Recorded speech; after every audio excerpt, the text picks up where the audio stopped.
The Arabian Sea is a black, heaving liquid that tastes of salt and diesel exhaust. He leans over the side of the rubber Gemini dinghy. His stomach contracts, a violent, spasmodic knot that pulls tight under his ribs. He vomits. The bile is acidic and hot, burning the back of his throat, mixing with the saline taste of the spray coating his lips. He wipes his mouth with the back of his hand. His skin is sticky with humidity and sea brine. He feels the vibration of the Yamaha outboard engine traveling through the inflated rubber tube and into his spine. A constant, numbing drone that rattles his teeth. He shifts his weight. The nylon straps of the heavy blue backpack dig into his clavicles, cutting off the circulation to his arms. It weighs 8 kilograms. He feels the distinct hard edges of the spare magazines and the spherical bulk of the hand grenades pressing through the fabric against his lumbar spine. The load pulls him backward, a permanent physical imbalance. He grips the safety rope running along the gunwale. The rope is synthetic, rough, and soaked. His fingertips are white and wrinkled from the moisture, the skin soft and fragile. He looks ahead. The horizon is no longer empty. It is bleeding orange light. The skyline of Mumbai rises out of the dark water like a jagged range of electric mountains. The Taj Mahal Palace Hotel is a distant, glowing monolith. He blinks. The salt stings his eyes. The air changes as they get closer to the shore. It stops smelling of clean ocean and starts smelling of the city. A heavy, cloying stench of raw sewage, rotting fish, frying oil, and wet concrete. The smell is physical. It coats the inside of his nose. He breathes through his mouth. The humidity is a warm, wet blanket that settles instantly on his neck. He feels the sweat trickling down his chest, mixing with the seawater in his shirt.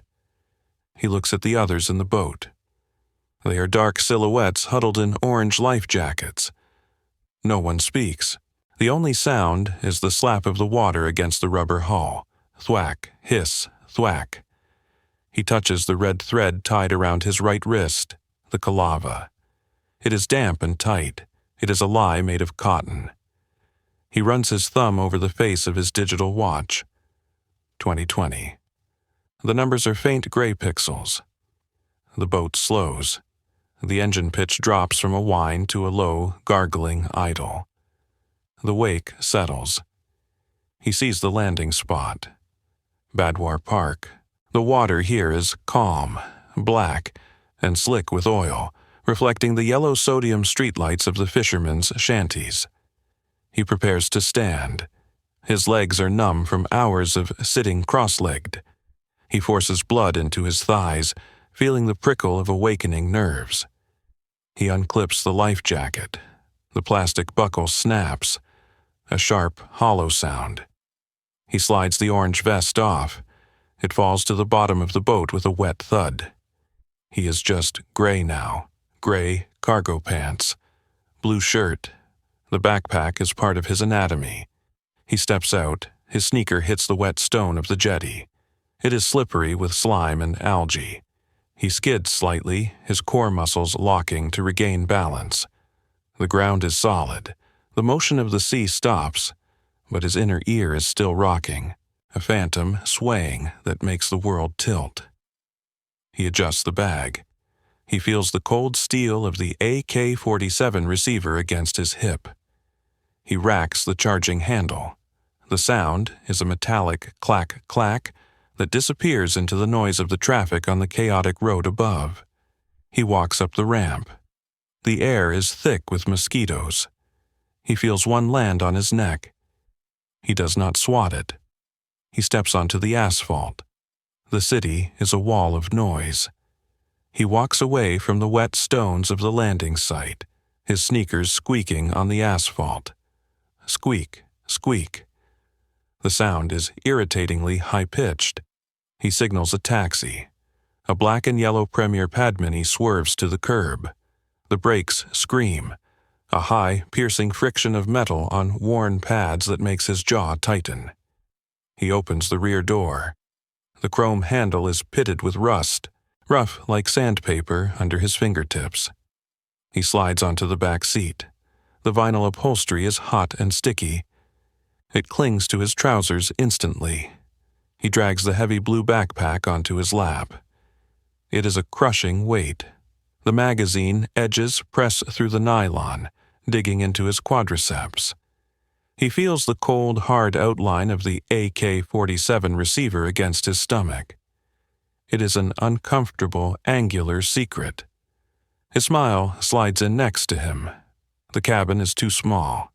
Their shoulders press together, a humid, sweaty friction that makes him feel claustrophobic. The taxi smells of stale jasmine incense and unburnt gasoline. A small plastic idol wobbles on the dashboard, vibrating with the engine. He stares at it. The driver shifts gears. Crunch. The transmission grinds, a mechanical vibration that travels through the floor pan and tickles the soles of his feet. The car lurches forward into the traffic. He feels every pothole. The suspension is dead. Thump. The impact shoots up his spine, jarring his teeth together. He grips the bag tighter. His knuckles are white. He reaches into the side pouch, the IED. It is a plastic tiffin box wrapped in tape. It looks like lunch. He feels the smooth, cheap plastic. He sets the timer. The dial is stiff. He has to force it with his thumbnail. Click. He bends forward, the backpack crushing his diaphragm, making it hard to breathe. He slides the bomb under the driver's seat. His knuckles graze the floor mat. It feels gritty with dried mud and hair. It is filthy work. He pushes the package deep into the darkness. It sits there, a silent, mechanical heart beating beneath the driver's unsuspecting spine. The traffic is a solid river of red tail lights and exhaust. The noise is physical. The horns are constant. A discordant, aggressive bleating that drills into his inner ear. Peep, peep, honk. He hates the noise. It creates a pressure behind his eyes. He looks out the window.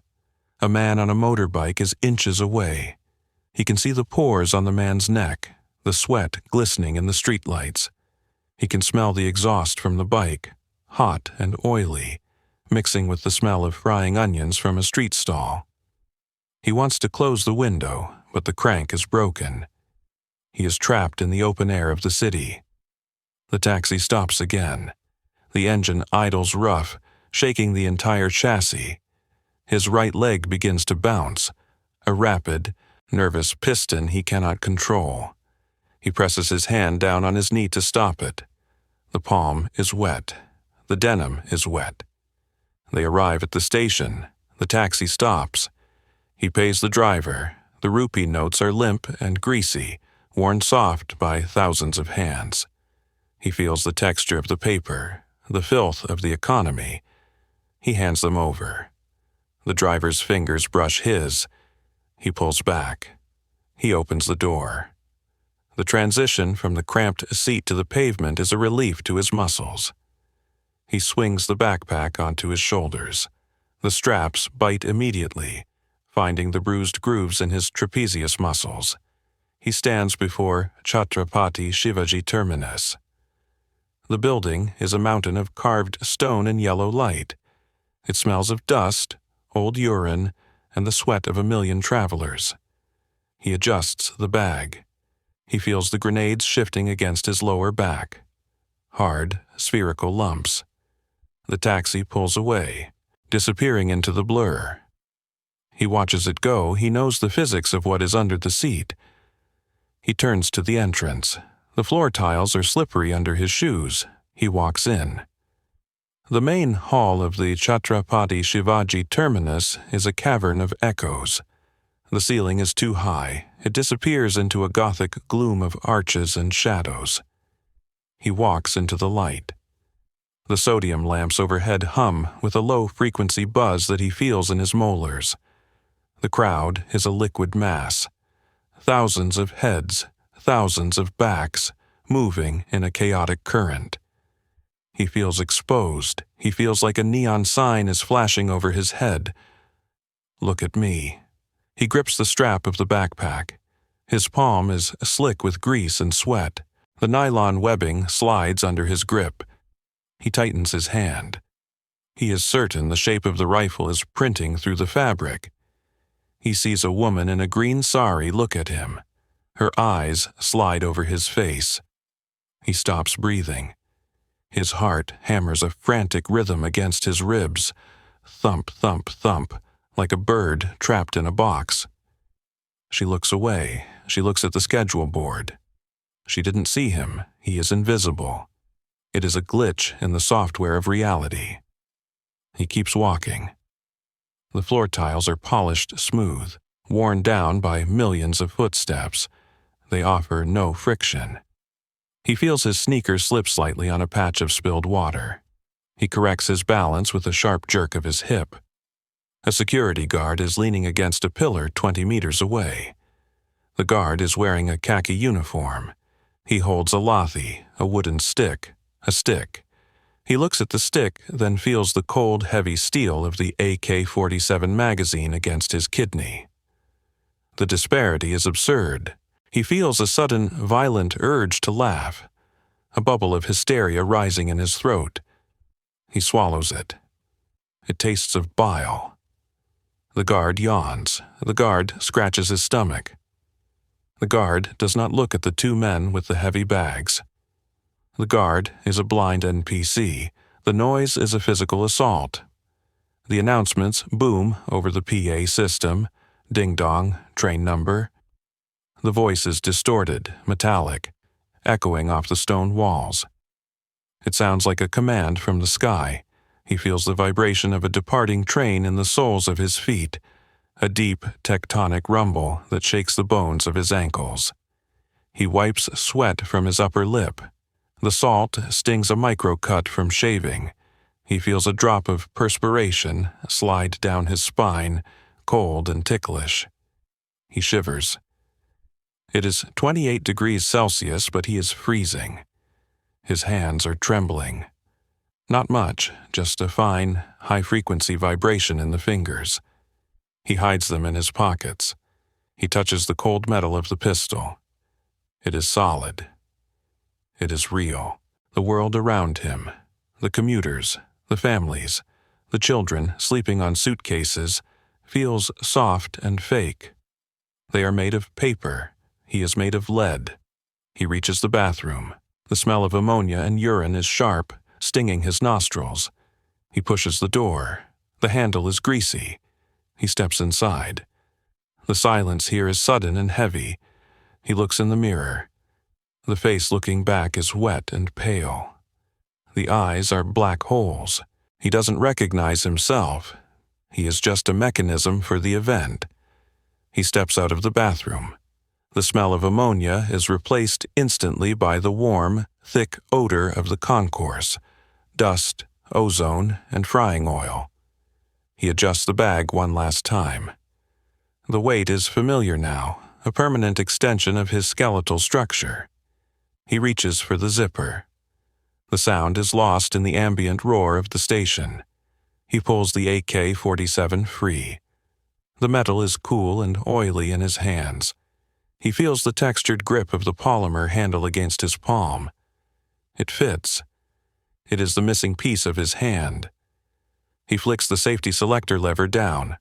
Clack. The sound is crisp, mechanical, and final. It is the sound of a switch being thrown in his brain. The world sharpens. The blur of the crowd resolves into high-definition clarity. He sees the individual threads on a man's shirt collar. He sees the dust motes dancing in the cone of light from a lamp. He sees the rust on the iron railing. He raises the rifle. The stock presses into the pocket of his shoulder, finding the bruise from training. It is a comfortable pain. He looks at his smile. His smile is already firing. The sound is not a bang. It is a physical slap to the side of the head. Crack, crack, crack. The noise is deafening in the enclosed space. It bounces off the stone walls, amplifying into a chaotic roar. He sees the muzzle flashes, bright, jagged stars of white heat that leave afterimages in his retinas. He smells the cordite instantly. It is sharp, sulphurous, and dry. It tastes like copper pennies. He starts to walk forward. His legs move on their own. He is floating. The recoil of his own weapon kicks against his shoulder, a rhythmic, punching sensation that travels through his collarbone and rattles his teeth. Thud, thud, thud. The brass casings eject in a golden arc, spinning and hot. One hits his cheek, a sudden stinging burn. He doesn't flinch. The crowd breaks. The fluid mass of people shatters into individual panic vectors. He sees a man drop a suitcase. The plastic shell cracks on the floor. He sees a woman running, her sari trailing like a flag. She trips. She falls. Her knees hit the stone with a dull impact. He does not see them as people. He sees them as movement. He tracks the movement. He is a turret. He pivots at the hips. The barrel is a hot finger pointing at the chaos. He feels the heat radiating from the handguard. It warms his left hand. The noise is a solid wall now.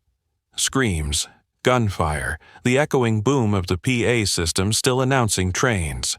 Ding-dong. It is a surreal soundtrack.